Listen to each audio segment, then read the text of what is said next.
Hello, Matt. Good to see you again this week. And sorry we're a few minutes late again for everyone who's trying to watch live. Yeah, welcome back, Matt. And another week of there's always seems like ups and downs in the markets, and we got a lot to talk about today with the macro market. Yeah, we do. I think one of these weeks we'll have a green market and we'll have all of our audio visual equipment kind of ready to go at the beginning of one of these. So we're on time and the audio quality is good. We'll get there one of these weeks. But yeah, Yeah. it's been a very interesting week so far. We've seen kind of some increase in volatility, a lot of concerns in the macro market. I think the thing that's been biggest in the news lately is this whole Evergrande situation in China. Have you been following along with that at all? I'm curious kind of what your thoughts are. Yeah, Evergrande. It seems like it's a headliner a lot for sort of like a domino effect, causing markets in the U.S. to be a little more volatile right now. And the global economy is connected, obviously, and macro markets are insanely complicated to figure out. But yeah, it doesn't surprise me. There's some correlation here with this Evergrande. It seems like an imminent failing. Potential bankruptcy in this massive Chinese company. It's not a state-owned enterprise, and it almost seems like the Chinese government is trying to make an example of them as well. A lot has to do with the real estate bubbles people have been talking about. I listened to an interesting podcast yesterday about it. I guess it was recorded on September 15th, but they released it yesterday. Bloomberg Odd Lots. There's some interesting interviews. They had like Brent Winton from ARK Invest on once. That was really interesting. But this guy, Travis, I'm trying to look, is it Travis Lundy? He's sort of been screaming, or not screaming, but vocalizing a short position on Evergrande for a few years now. And I think he's been, the gist of the podcast was basically, this has been a real estate bubble in the making for a long time, the way he saw it, lots of financing upon financing, that requires the real estate prices to continuously go up in a certain trajectory. And if there's like a pause or it stops, then the over leveraging of this financing collapses. And, that's been apparently a big issue with this Evergrande, tipping. And Evergrande's like a conglomerate too. It's I guess the way I would think of it is it's almost like a Berkshire Hathaway, conglomerate in China, the Chinese version, in a way. It's not as clean as Berkshire Hathaway. It's probably not as well run, or it's trying to please the President Xi. A lot of cases, I think President Xi mentioned like it'd be great if China had a World Cup team, and like a month later, Evergrande bought a football team and named it like Evergrande. It's trying to like please the Chinese government at the same I time. think with Jack Ma too, if I'm not mistaken. I think they were in on that together, but apparently that Yeah. didn't actually win them any favor. I mean, both Jack Ma and now No. China is kind of turning the cold shoulder to Evergrande. Like you said, they're kind of making an example of them. There are kind of a lot of parallels between this and the 2008 housing crash in the United States, but I think one of the big differences is that one, there's not going to be a bailout. So people are talking a lot about Evergrande as kind of like the Chinese Lehman Brothers. The U.S. didn't bail out Lehman, but did bail out a lot of the other financial institutions. But this is a quite substantial amount of money. I mean, it's $300 billion worth of debt. I think the first payment, I don't remember the exact amount, but there's payments due this week that it's pretty clear they're going to miss. There's more payments due next week that they're going to miss.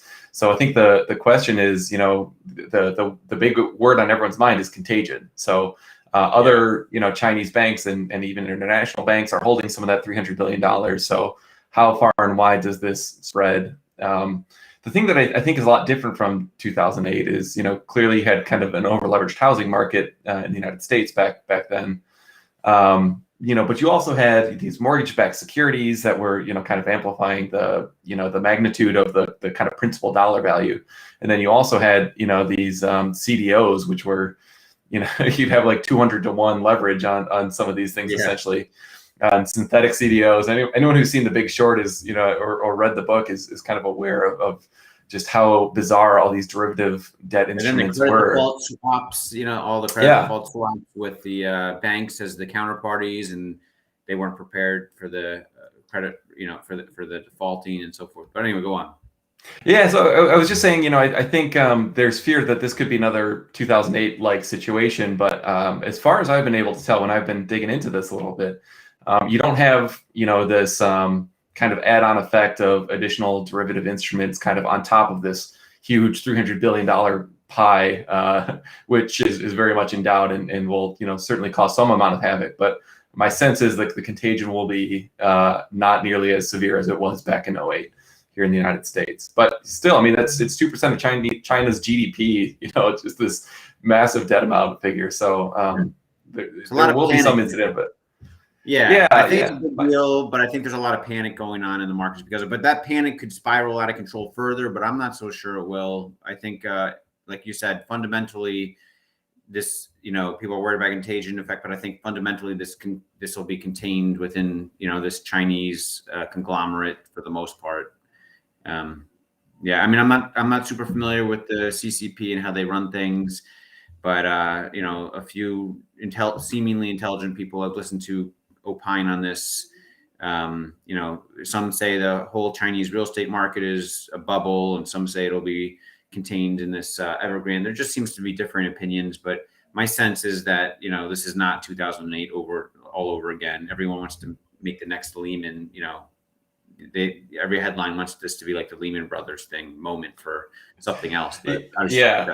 I think there's a tendency for us to kind of latch on to events and process them with some other historic event that we've lived through to kind of make sense of it. But that's not, always the right way to do it, because this situation is unique. It's different than what we were experiencing back in 2008. So I think you really do need to take a first principles approach to these sorts of things.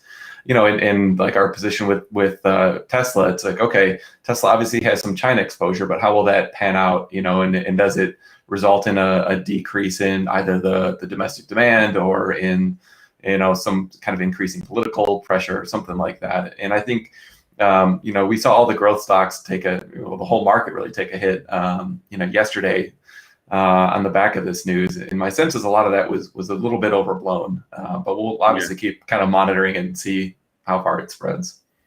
And the cryptocurrencies, they've all taken a big hit the last 24, 48 hours. And, I think interesting that Coinbase came out and said they're not going to offer their lend product now. That was interesting. Sort of a signal to me to pay attention to there. But with the whole DeFi stuff, the whole DeFi space, I personally think a lot of the DeFi stuff is not sustainable or not realistic for long term. Those types of interest rates being produced virtually out of thin air just doesn't seem like reality to me in some cases. So, but with regards to the cryptocurrency crash going on, there is, I think, correlation to the Evergrande and Chinese market kind of correction. I think it's in like bear market territory now, that Hang Seng market. So it's dipped 20% from its highs or something. So in the US, the markets are down like 5% from their all-time highs. But in Asian markets, some of them are down more than 20%.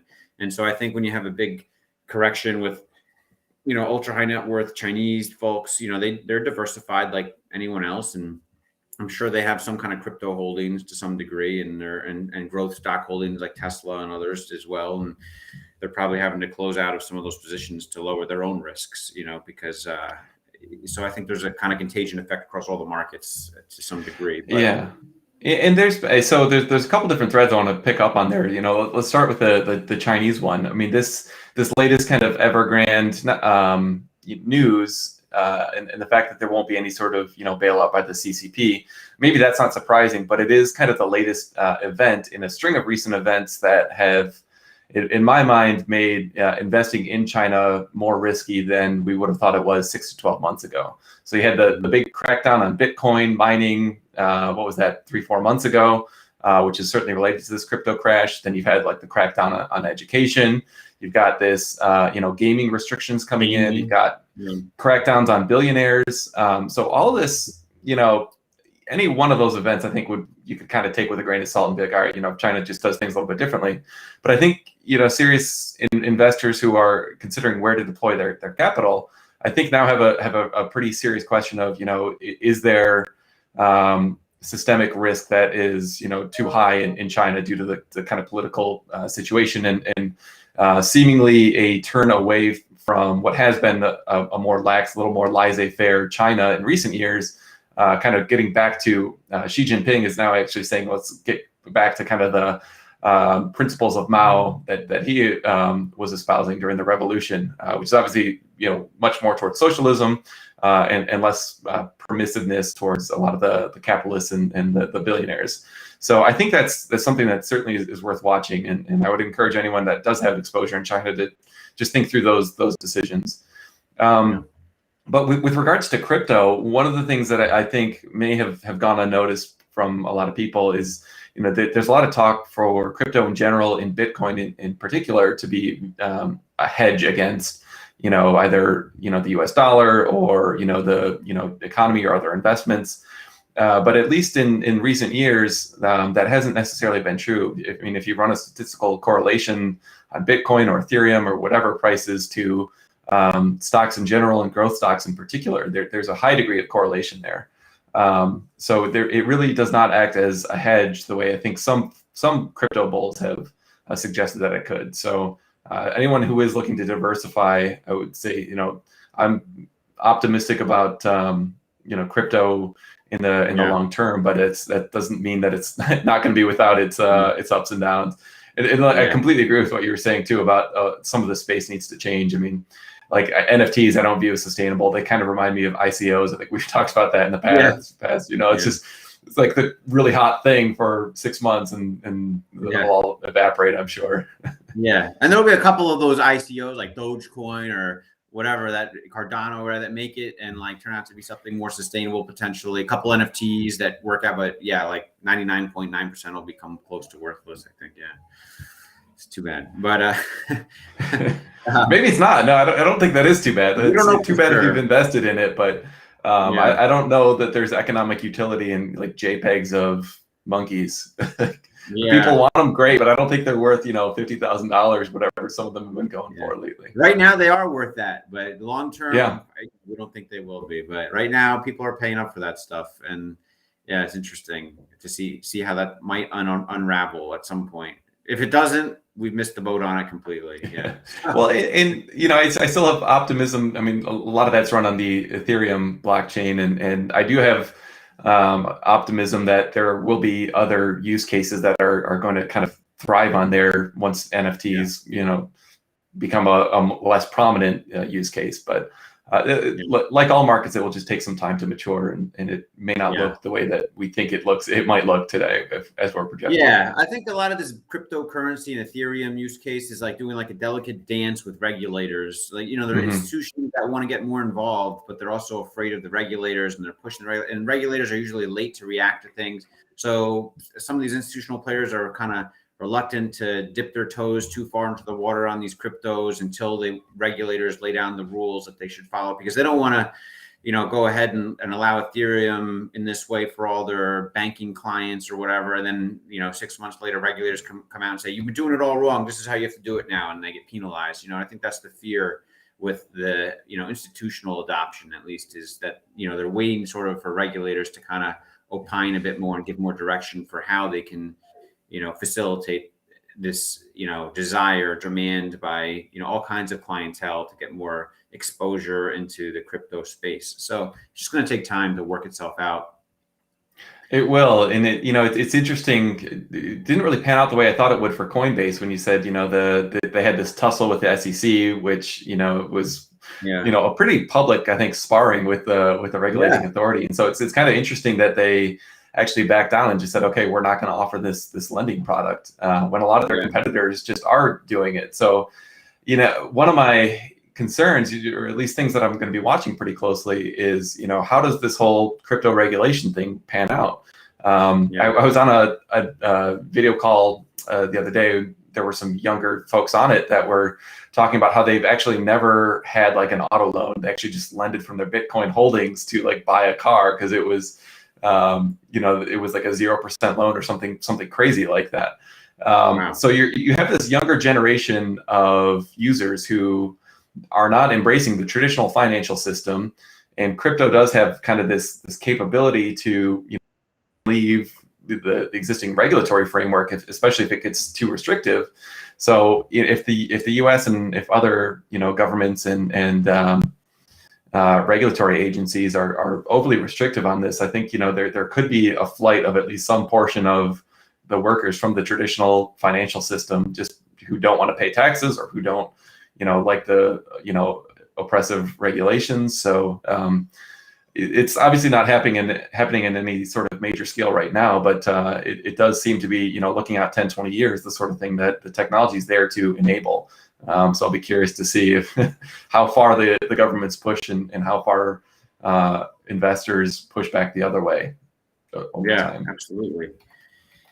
Yeah. So I guess with regards to like moving on to more macro market stuff is President Biden, it's pretty surprising that, I'm sure his members of his administration must have seen sort of like the complaints or public outcry by the, hundreds of thousands of Tesla fanatics, or maybe millions of Tesla fanatics all chimed in saying this is ridiculous that, there's no acknowledgement by the president of the United States for this like monumental mission that SpaceX just did, and clearly it's a snub in my opinion. It's one thing if they're late and they did it like a day or two late as a reaction after enough people kind of made a deal of it, but they're still haven't done anything. It's like a serious like ghosting by the presidential administration.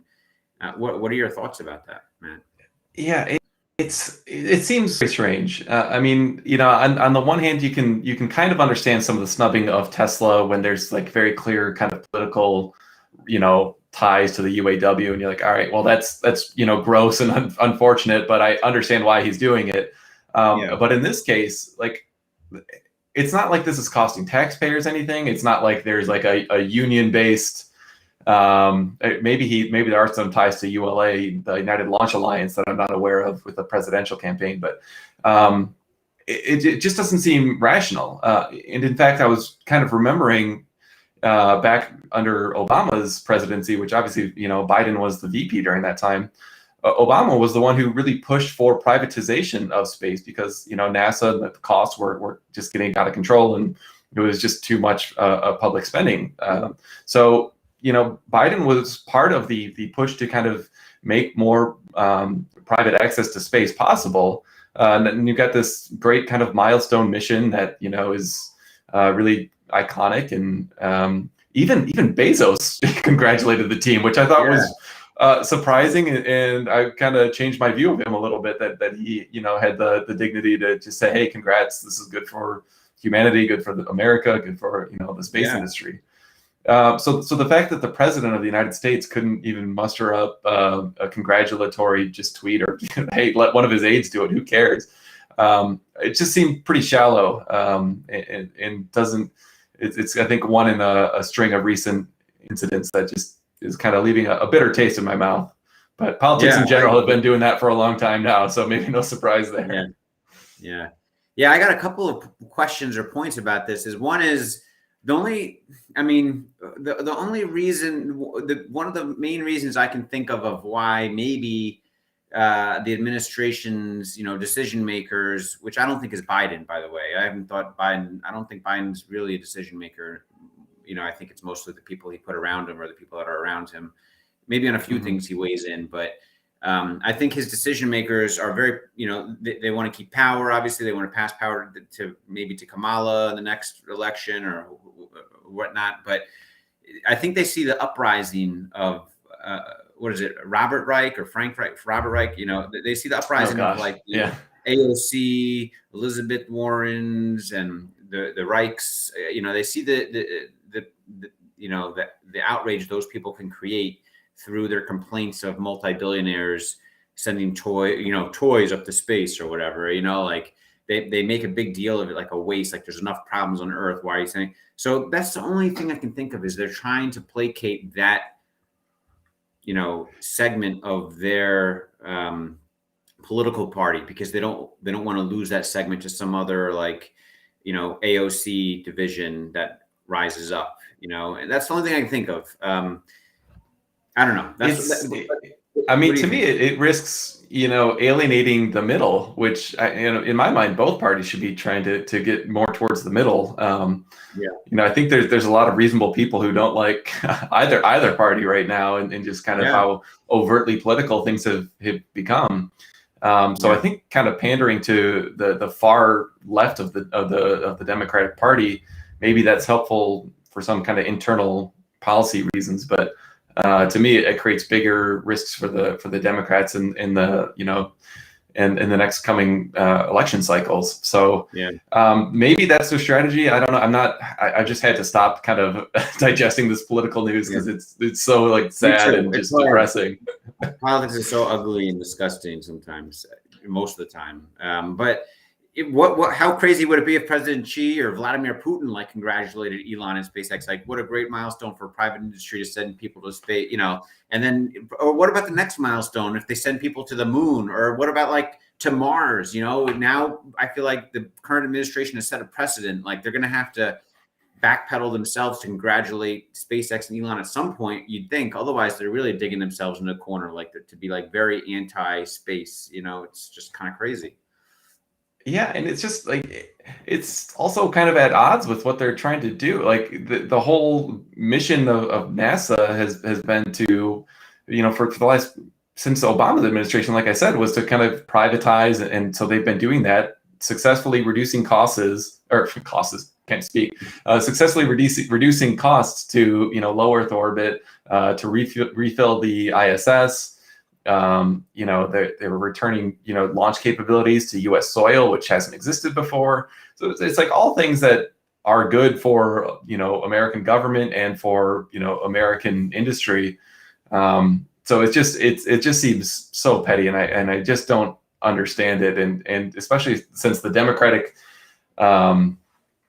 administration was the one that pushed this to begin with. It's like, I don't understand what has changed so much in a decade or so to have this kind of petty snub going on. But we've probably talked this topic to death, but it's just sad and depressing. It is sometimes. I mean, so the next thing, I guess, is Tesla latest full self-driving, the button coming out. We actually had a great interview earlier with Chuck Cook on his testing. We'll be releasing, it was a recorded interview. It's our first kind of recorded interview, and we'll release that probably tomorrow, I would think.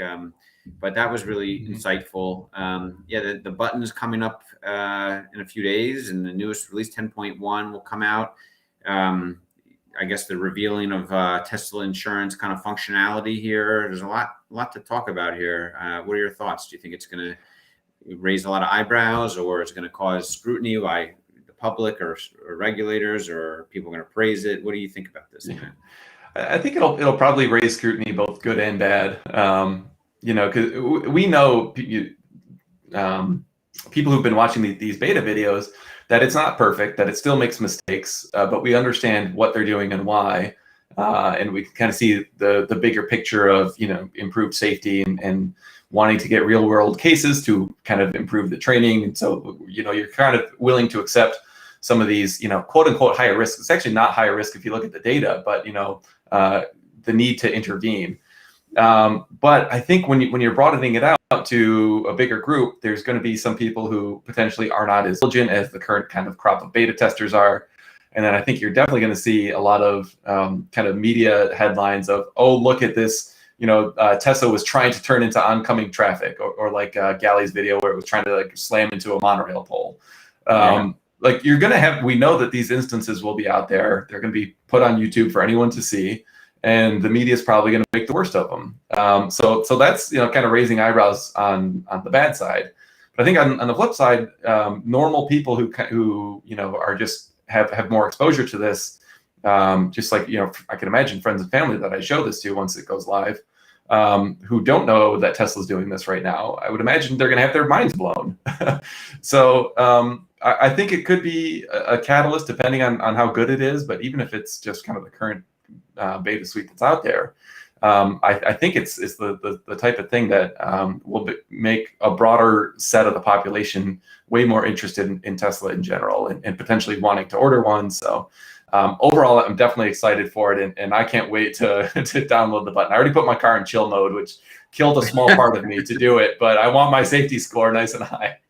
Yeah, I'm I should curious. put mine in chill mode too, so I don't drive. Are So you fast. even interested? Because you've made some comments in the past that you're not sure you'd want to trust it. What's your thought Yeah. on actually being a beta tester?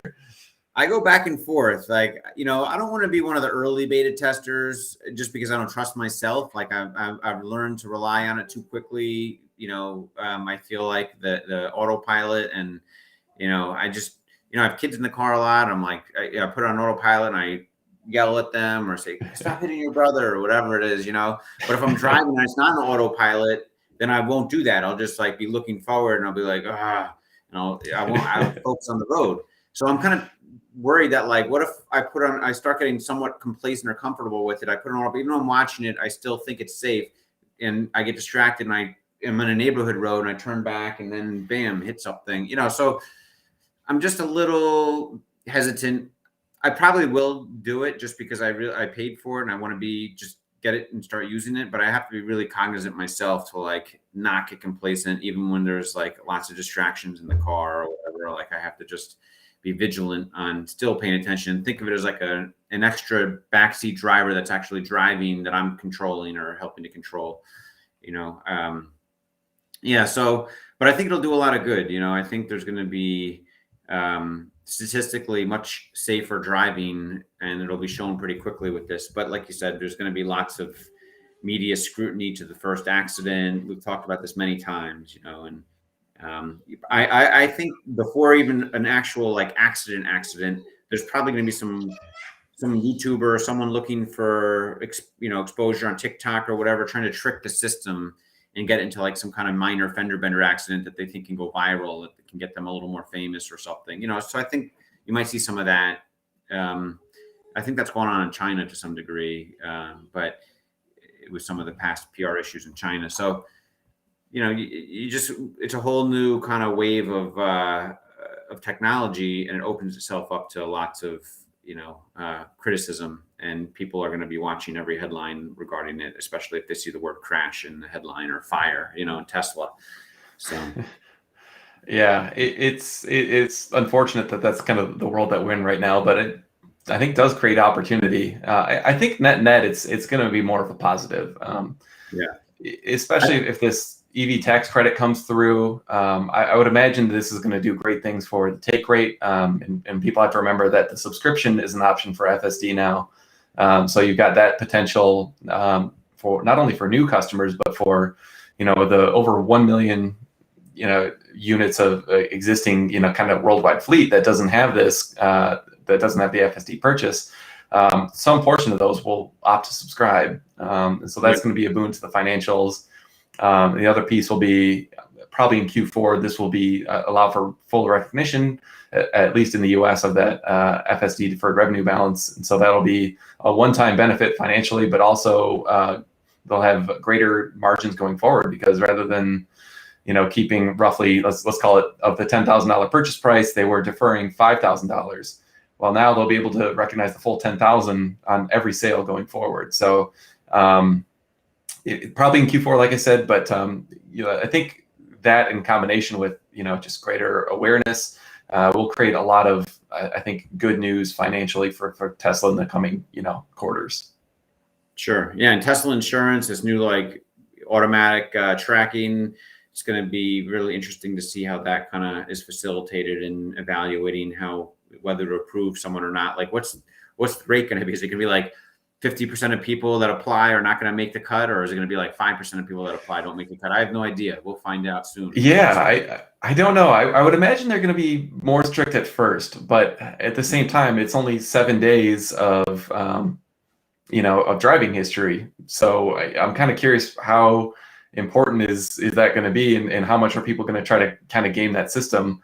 And also, even what are the criteria? Because like I've heard some of the beta testers say that if you get that blue screen that says you need to put your hands on the wheel, that can negatively affect your insurance score, which I don't know if that's true or not. I don't think anyone really does, but is getting a drag on your safety? Because there's plenty of times I'm paying complete attention and I don't even notice sometimes the blue screen because I'm looking at out the windshield.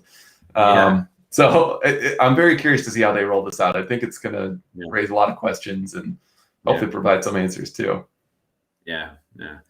So I think we covered most of the topics. Anything else Tesla related before we go to the Q&A, or I think that's most of it. No, I'm definitely looking forward to the Q3 deliveries coming out in 10 days or so. So we'll be keeping a close eye on that. It seems like it's probably going to be another record quarter. I think the one thing I'm a little bit unsure how I feel about is for Q4 is the potential deferral of the EV tax credit until January 1st. I think that's the way the proposed bill was written. Will that cause like a sequential decline in U.S. deliveries in Q4, which would then kind of just pile up for Q1? That's maybe I'm getting a little ahead of myself. Most people probably aren't that concerned about it right now, but I am kind of wondering. There seems ample evidence of a very large amount of U.S. demand right now. But I'm curious if a chunk of that drops off temporarily. I think the U.S. is already sold out. Right, the U.S. is already sold out for all of Q4 supposedly, but a lot of people might defer their deliveries till January 1st because they want to get that credit. Tesla can offset that and say anyone who takes delivery January 1st or later has to pay an extra $5,000 or something. But I'm not sure. I'm not sure they could do that. So my brother falls in this category. He ordered a Model 3. I want to say it was 2 months ago. Maybe it was 1 month ago. I think the initial delivery window they gave him was like November. They actually gave him an option to take delivery 2 or 3 weeks ago. He decided just to wait to see how this tax credit thing pans out. So I'd imagine there's lots of people who are having the same conversation with themselves. Oh, I really want the car, but I don't know. Probably want the $8,000 or $12,000 more than I want the car itself. So it'll just be interesting to see how it pans out. But it's honestly just a short-term issue, I think. I think keep an eye on. It'll be offset in Q1 with like double deliveries in Q1, and investors will have to digest how this is playing out. But I think, the market will figure it out. It's short-term looking, but not too short-term where it won't realize, maybe this discrepancy so much. It might create a bump or some temporary volatility in the stock for a short time, but I don't think it'll be a huge impact, but it'll be interesting to see. Yeah, I don't think so either. But me as a financial modeling nerd, I just love thinking, okay, you've got potentially $1 billion of deferred FSD revenue recognition, so you got to like count that in. But then maybe deliveries are down a little bit because of the U.S. But then Q1's huge, so I probably like to deliveries outside the U.S. Maybe there's enough demand they can just ship a ton of deliveries from Fremont again out to like Europe and Asia or different countries in Asia. It would have to be left-hand drive countries only, but that's potentially an option. I know they're trying to use China as an export hub now, but so a lot of the European deliveries, which used to come from Fremont, are now really being satisfied from China. But it's possible. But I would imagine there's some production changes that they would need to make because there are some of those regional differences. But we'll see. Maybe they're making those changes now. Yeah, they must be anticipating this stuff and know a bunch of options. So I'm sure they are. But yeah, why don't we get into some of the questions? I'm seeing a couple come in. Yeah. From Saul's at 2. Question: now that a firm has signed a deal with Amazon, do you think this stock has multi-bagger potential? Seems very disruptive to credit cards and appears to have many years of growth ahead. My feeling on a lot of this, what is it? Buy now, pay later model or something? Or yeah. I mean, I think it's circumventing credit card. It's like basically credit cards 2.0, in my opinion. It's like, I don't know. I feel like I don't know. I don't understand it enough to know why these companies are getting such huge valuations. To be honest, it's a nice value to give to lots of people, but some of these valuations like Affirm's been getting, and I just feel like, wow, that's pretty high. I just don't understand it enough to think that those valuations would go even higher. What do you think, Matt? Yeah, I was completely shocked by what happened with Square when they had that acquisition of another buy now pay later company. First, I was Afterpay, yeah. At first, when that happened, I thought, oh my gosh, that makes so much sense. I love it. But then I started in the weeks after that kind of digging into all these buy now, pay later firms, and there are a lot of them. And I've noticed now a lot of times I'm shopping on websites, and there's like, I've seen probably 6 or 7 different companies that offer this service. So in my mind, it is a commodity. I mean, it's a very simple product. It's just take one payment, split it into 4, and then the provider gets roughly 5% from the retailer, which is a higher percent than credit card. So it's worse news for the retailers unless it is drastically better for actual purchase rates or something like that compared to credit cards. So my sense is a lot of these companies are going to have a race to the bottom where they say, okay, we're not getting as many new retailers as we used to, so we'll compete on price. So we'll drop our take rate from the retailers to 4% from 5%. So I'm really not bullish on this space at all. I think it really is a commodity. I think it's going to end up being just a service that everyone has in the future. It's probably really bad news for credit card companies. But I don't think it's the type of thing that I would want to invest in personally. I just don't see any sort of sustainable long-term advantage with these companies, and the valuations just seem crazy to me. It seems like they're pricing in perfection, or just some massive synergies that I'm skeptical of. Yeah, what's the firm? I'm looking up a firm's market, but last time I looked, I thought it was really high. 30 billion practically. That's pretty high. For a lot of companies. I mean, someone else mentioned in the comments something about Upstart. Upstart's really hot company. I don't know it that well. It's got a 25 billion market cap. I don't know enough about this space. Some of these market caps are getting pretty high. And I mean, things like credit card 2.0, like they're commoditizing a credit card 2.0 business in a way. So I'm looking at some of their ratios right now that they're at 21 times sales. So I don't know how, you need to grow at crazy rates for a very long time, and then you need to make the switch to profitability in order to make that type of valuation multiple pencil. The enterprise value to revenue of 36 times. So you have to grow. You better be growing like crazy if you're going to have that kind of a ratio. And to me, it's just the only way that can be a good long-term investable solution is if there is not this race to the bottom that I'm anticipating, and there is some sort of extreme, I guess, preference to do this by consumers, and I don't think there will be. I mean, probably among younger users that'll be more common, but I'm not going to stop doing that. I mean, I pay off my credit card every month and I get points for it, and I'd rather have that than like a buy now, pay later thing where I'm forgetting that I, had $17 installments 4 times for the toaster that I bought. Like to me, that's just like too much stuff to keep track of. But it seems like they're reinventing the wheel of credit cards, but in a little bit of a more efficient way, and it just doesn't seem to justify the valuations they're being given right now. So, anyway, let's go to the next question. From Red Tasty Trade, what's your largest fintech bet other than Lemonade? Any views on Square, one of the few large players that recently obtained a bank license? Lemonade is a small fintech. It's got it's now down to like a 4 billion valuation. I'm not sure we have any other real fintech plays on right now. That we do talk about. But I mean, you could call Coinbase a bit of a fintech, but that's really more crypto. But it's all kind of in that new financial realm. We have a little bit. We have a small position on in Coinbase, sort of as an outlier bet, and I am kind of happy with them not getting this lend product, in the long term. I think it's good for them and their backing of, the U.S. government, perhaps, like the U.S. regulators and such. Like, I think it gives them brownie points that they sort of back down to the SEC on this.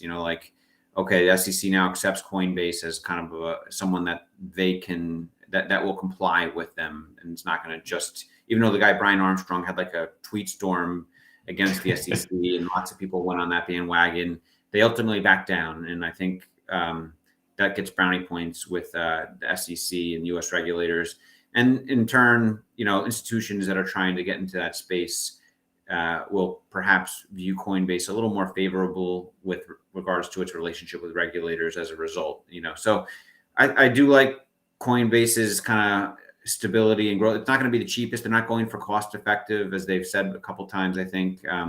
But I think they could be a player, kind of the name brand, first mover advantage in the U.S. Crypto space. But that's not really the only other fintech type of exposure we have, I'd say, right? Yeah, and maybe just adding on a little bit there. I mean, if you look at analyst projections on there, I mean, the big concern everyone has had with Coinbase is that their rates are not sustainable in the long term. So all the analysts are projecting kind of declining revenue and declining earnings going forward. So our small bet that Emmet was talking about was really just that Coinbase is able to sustain some portion of that, and in addition, they have these new products that they're trying to launch. So we were just looking at the valuation multiples and thought they were really reasonable given how profitable Coinbase is already.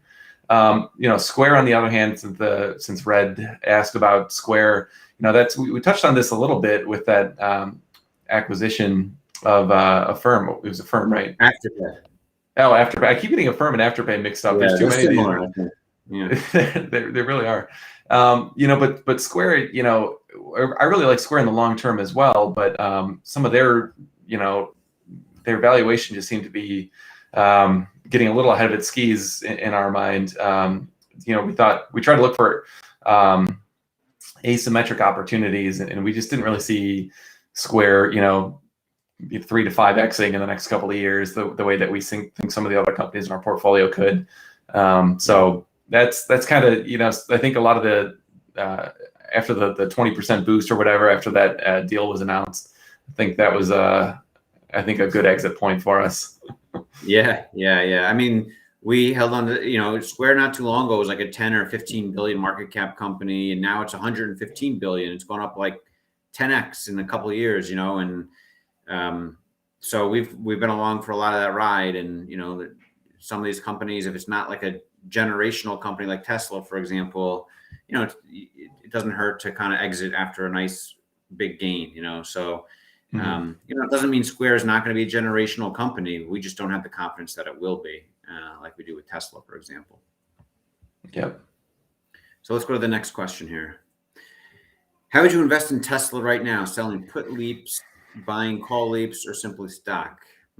Well, I know we've talked publicly a bunch of times about our big kind of Tesla bet. We converted most of our shares in the end of the first quarter of this year to long-term put leaps that we sold deep in the money. So if you want to go to the earlier videos on that, we've kind of talked about that, and I've talked about it on some of Dave Lee's channels, our kind of methodology around that. But we sold, a bunch of June 2022 1,000 strike. It was June 2023. I'm sorry, 1,000 strike put leaps in Tesla for around $500. Back when Tesla was like $6 or $6.50 a share. And so we sold shares for that and converted, for every 100 shares, we converted to like 2.5 of those puts or something like that. So we felt there was a good risk reward, given that we're pretty confident Tesla will be way above $500 a share by 2023 June, but most likely above $1,000 a share by then too. So yeah, we like that trade. You have to be patient, but if you do the math, I think we did the math on the capital we committed. It was like a 67% per year return for 2 years in a row or something like that. So we're pretty happy with that for that segment of capital. But you have to be patient. Sometimes it's fun to place trades or short-term trades. And what if Tesla gets to $2,000 or $5,000 a share, like with full self-driving robo-taxis, like all really happening really quickly or something? Yeah, then you miss out on some of that, but you still have that 67% return for 2 years in a row, which is, we like that. Buying the call leaps, there's pros and cons. It depends on how fast you think the robo-taxi rollout, or full self-driving takes, I think, enough people opt into full self-driving, or where it really increases the margins on Tesla, I think is a big factor in that, right, Matt? And then that comes along with that more anticipation to the robotaxi. And what do you think, Matt? Yeah. I mean, we'll probably do a financial modeling episode for Q3 like we did during Q2 ahead of earnings. But some of the modeling I've been doing right now just is showing it's going to be very hard, I think, for Tesla to have auto gross margins lower than 30% or so, while as long as FSD is fully recognizable and there's some modest take rate. Right now, I think I'm projecting them to be around 15% or so, which is historically very low. So you can imagine as that capability rolls out to other geographies, Tesla's going to potentially have a lot higher take rate if it really is impressive. So I mean, that can just give Tesla a ton of optionality. They could either, if they're really supply constrained, they can just keep prices high and maybe have like 35% gross margins. Or they can continue to lower prices and expand capacity and maintain like 25 to 30% auto gross margins, even while reaching cost parity with internal combustion engine vehicles. So in my mind, there's just a lot of good financial news coming forward that I think most analysts, I've looked at a lot of analysts, the financial models that they are putting out there. And there's only one that I'm aware of on Wall Street who is actually modeling out full self-driving appropriately, as I would call it. Not even saying that they have aggressive assumptions, but just actually taking the time to calculate how much is deferred, how much will be recognized going forward, and then modeling out take rates and modeling FSD separately from just the pure hardware gross margins. I think that is the only way to do it, but for some reason, nobody takes the time to do it. So I think, getting back to Alex's original question, I'm not sure that I'd want to sell those same puts today at today's prices, given some of the risk reward. So, but calls are also kind of expensive too. I think you have to have a view on autonomy and FSD if you want to play calls. Yeah. It's kind of like in this middle gray area where we don't really feel too strongly one way or the other on either option. And we do feel like holding the stock is like the safest option right now. Yep. From Ben Rabstar, do you think a credit rating increase to investment grade is imminent, and what would be the impact? What would the impact be? A lot of institutional buying. I do think it's imminent. I don't know how soon, whether it's the next few months or a year or two away, but it's obvious to me that the credit rating is going to be upgraded. I just don't know when. What have you thought about this much, Matt? Yeah, it's crazy that it's not already investment grade. I mean, they have a much higher cash balance than they do have outstanding debt. I mean, they have $2 billion plus of operating cash flow every quarter. Like they've got this pristine balance sheet that is like the envy of any other automotive company. But for some reason, these rating agencies are just asleep at the wheel.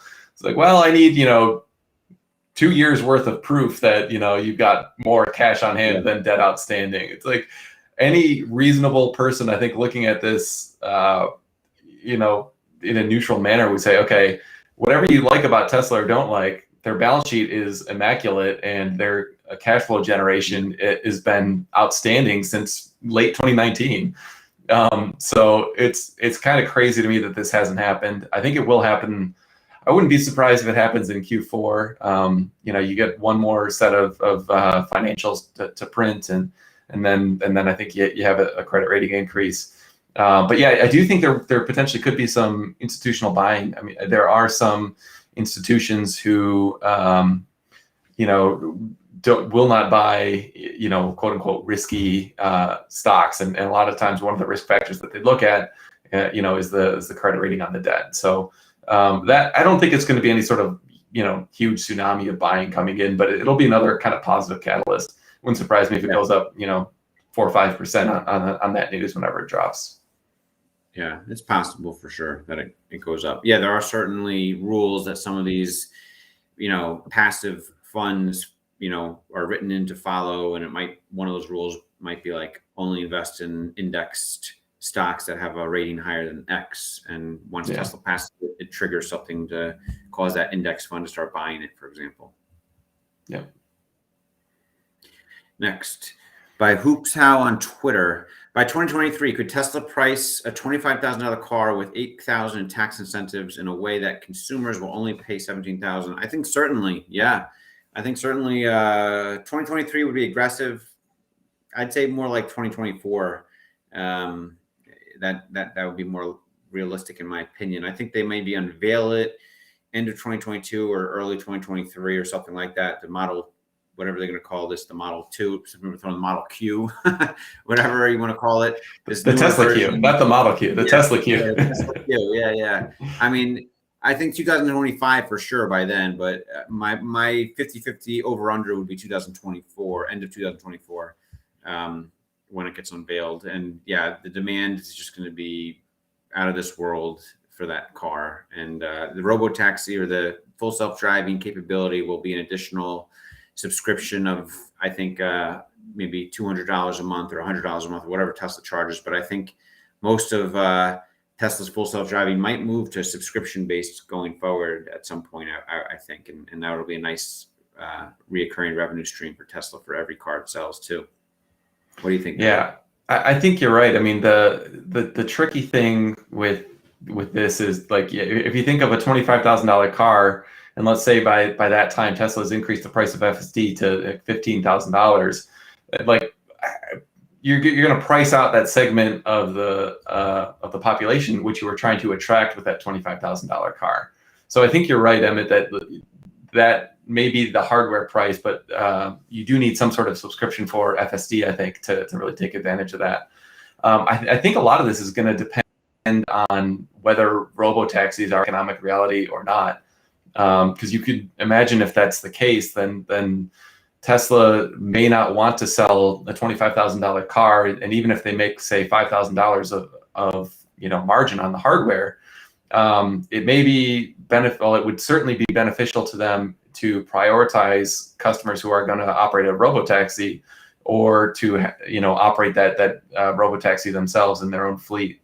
But that's all moot if they don't actually have that capability. So from my perspective, it's going to be huge variances in potential outcome whenever Tesla does get to that point of having a $25,000 car. I mean, you could imagine them having a small margin on the hardware, and maybe some percentage will subscribe to FSD, or you could just imagine like massive margins and then ongoing robotaxi margins on top of that. So this is where I kind of get into binary thinking and like a decision tree analysis of where Tesla's going to be when I start thinking out that far. All right. Next question from WSW1171 on Twitter. Thoughts on Tesla's full self-driving vehicles being the only vehicles allowed to use Boring Company tunnel systems? Yeah, my recent interview with Warren Redlick, he talked up the Boring Company, very strongly, and I see his vision. I do think there's a lot of potential for the Boring Company, but I think it's a long ways off. I think it's going to be many years before the Boring Company is really massively adopted on the scale it needs to be with governments and whatever municipal, all different types of governments kind of have to all collaborate, come to an agreement and cooperate for these Boring Company tunnels to be struck, the deals to be struck, and building them, and it just a lot of hoops, a lot of red tape to jump through to get one Boring Company tunnel, built. I think so. I think by the time the Boring Company tunnel system is built out, if it gets built out, there's probably going to be more than Tesla full self-driving vehicles, and it would be available to all of them, is my guess. But that, I think the Boring Company could be 10 years out before it's like massively, before we really are like, wow, there's some great tunnels between, major cities that you can use the Boring Company for. So what are your thoughts, Matt? Yeah, just on this question in particular, I think obviously it has to be an electric vehicle, because I don't think the Boring Company has ventilation to allow like an internal combustion engine vehicle that's spewing out CO2 to operate. So you definitely don't want that. And then I think you're left with, okay, what other electric vehicles are there out there? So maybe you could have like a Mach-E with like Blue Cruise, but even that has issues right now on handling tight curves. So I think really Teslas are the only ones that are capable of meeting the specifications of the Boring Company. Obviously, you've got Elon's involvement, which probably creates some preference for Teslas, anyways. Maybe they'll expand that out in the future, but I don't know what vehicle would reasonably replace the Teslas. I guess you do have a safety driver now, so technically, you could just use any electric vehicle. Maybe not a Bolt. You don't want to put one of those down there lest it burst into flames. But you could have any electric vehicle since it's driven by a driver. But I know the long-term goal is to get drivers out anyways and kind of automate that with the autopilot system, which seems like that would just be that's the better way to go long-term, I would think. Yeah.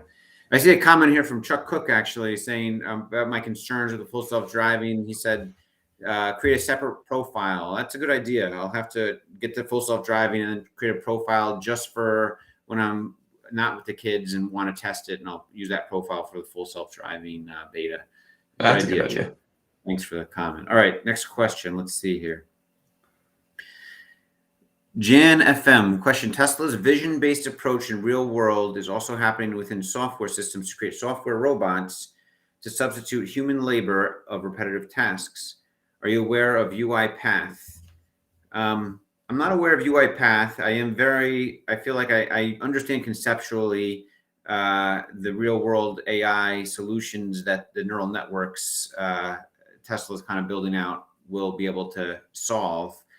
So I believe that's probably related, but I'm not aware of UiPath. Have you heard of UiPath, Matt? No, I haven't. I was just Googling them, and it seemed pretty interesting that they say we make software robots so people don't have to be robots. So I would imagine there's some overlap with kind of wanting to eliminate those repetitive tasks. You think it's specifically around like automotive assembly is like the classic example where you're connecting this widget to that widget, then sticking on a line, and you do that 800 times a day. Obviously, you want robots to do that rather than humans. Yeah. But I don't know enough about UiPath to have any sort of I mean, it's on my list to look at closer because I know ARK Invest has been buying a lot of them recently, a lot of that stock. So it's on my list. Whenever I see ARK Invest buying a lot of a stock, I want to like understand it better, for example, usually. So it's on a list of things to study, but I haven't studied it yet. I guess my main starting point is it's got like a 27 billion valuation. So it's not, for a massive total addressable market, that's not too bad in my opinion. I guess I'd have to look at like how competent is their management team? Are they really producing things that people are using in an effective way yet? Or is it still kind of just, promises that haven't been fulfilled yet, like Rivian, for example? Or are they really have customers? Are they profitable yet? Are they in charge of their own vertical integration, vertical building with their own factories? Or are they just doing the software component? There's a lot of things to study, but I would like to kind of understand them better. It seems like a company worth looking into. Yeah, I'll put that on my list to check out too. Yeah. All right, let's just make this maybe the last question. Thoughts on Tony? We're about at the hour mark. Thoughts on Tony Seba predicting the disruption in energy, transportation, and agriculture? I've heard a lot of people throw the name Tony Seba around recently, very recently for some reason, but I don't really know him. I haven't heard him speak much or at all, I don't think. So do you know much about him, Matt, or any thoughts on this? So he's got this, I don't know if they're a think tank. I think it's just a think tank. I don't think it's like a company or anything, but it's called Rethink X. And they've had some really great reports over the years. I mean, they essentially predicted what Tesla was going to be doing with, EVs and with autonomy. That was probably like 5 or 6 years ago. They kind of laid the pathway for, robotaxis and that sort of thing back when everyone thought that was crazy. Then they came out with another report focused on energy, which was the one that I'm most interested in. So maybe I'll talk about that the most.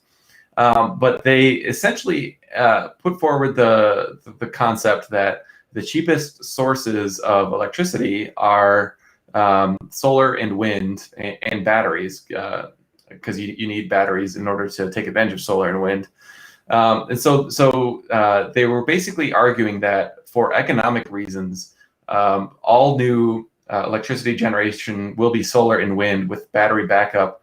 And then they did some modeling and said, essentially, you're going to build out 2 to 3 times as much generation capacity as we use today in order to have backup energy. And also just because it's going to be economic to do so. And then they were kind of looking at the implications of that. So they say, okay, imagining that you've done that now, since it's going to be economic to do so, what are you going to do with all this energy that has a $0 marginal cost? So if you can think of a natural gas plant which burns natural gas to create electricity, you have variable costs with that. So every kilowatt hour, or I guess megawatt hour is the term I'm used to using. Every megawatt hour from a natural gas plant still costs you roughly $30 to generate. But with solar and wind, once you've put the plants up, the marginal costs are essentially zero.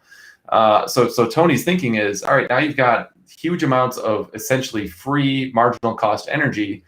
What will you do with that? And so he was essentially saying, we're going to use way more electricity as an economy and as a society, and that will enable us to do things like have really advanced computers, and you essentially use unlimited amounts of compute power to solve artificial intelligence and things like that. So it was a really kind of out there theory, but it's one that I mostly agree with. I think the things that he's forgetting on that front are that you still need to pay for the distribution and transmission system on the grid, which is more than half the cost of your bill as a retail electricity user. And then also, energy plants can't operate, at least wind in particular, cannot operate with the $0 marginal cost of energy. You do have employees there. You've got some operating expenses. You need to grease the rotors. There's annual maintenance, blades break. There are a lot of ongoing costs. So the marginal cost of energy is never truly going to be zero, or I should say the average cost of energy is never going to be zero. Maybe it can get down to like $5 or $10, but for all those reasons, I think it's much more likely that the future of energy is going to be small distributed solar. So kind of like what Tesla's doing. Because then you're avoiding the distribution system. You've got the lowest possible maintenance, and solar is already cheaper than wind. So for those reasons, I think that's kind of the future. But I think Tony's stuff is well worth listening to, and I'm dying to get into his new one where he's talking about agriculture and I think biomedicine or something like that. I haven't gotten into it too yet. Understand his agriculture theory or predictions for sure too. Yeah, it's interesting. Yeah, I think a lot of people think I've had a lot of people talk to me. So, good soil. What kind of agriculture are you guys investing in? So maybe we should have some good answers for them the next time that comes up. Yeah. Yeah, good one. All right. Well, good chatting with you, Matt. And everyone, the Chuck Cook interview should be released in the next day or so as well. And then we have an interesting interview with a close friend of mine who is an early investor in Tesla with me way back in 2011, 2012. We went to see the first Model S prototype together, and we were along on the journey all along. And we have a lot of interesting stories to talk about in that interview, and he's very insightful on Tesla. So we'll pick his brain. He hasn't really gone public before, so it'll be interesting. And then got a few other things lined up for October. So hopefully we'll get some more content coming out on our channel, and everyone will enjoy it a little more as time goes on. So we'll see. Thanks everyone for watching. See you next week. Thanks, guys.